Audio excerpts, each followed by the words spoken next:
غيب الموت اليوم الجمعة المنشد والقارئ العراقي محمد ناصر العزاوي في العاصمة العراقية بغداد نتيجة إصابته بنوبة قلبية مفاجئة.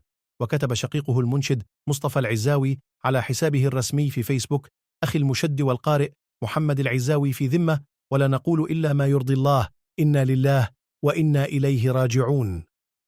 وعمل محمد العزاوي خطيبا وإماما لأحد مساجد إمارة. توفى المنشد العراقي المنشد محمد العزواي الذي سخر حنجرته وحواسه لبث شريعة الله قراءة وإنشادا، وترسخت أناشيده في ذاكرة الجيل، وشتان بين من كانت حنجرته منبرا للحق وبين من أتلف حواسه بين آلات الغناء والطرب.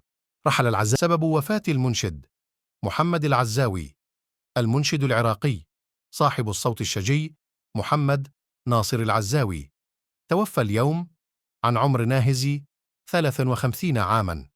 كانت من أشهر ألبوماته أمنية العمر للشاعر السوري ابن مدينة حمص عبد المعطي الدالاتي.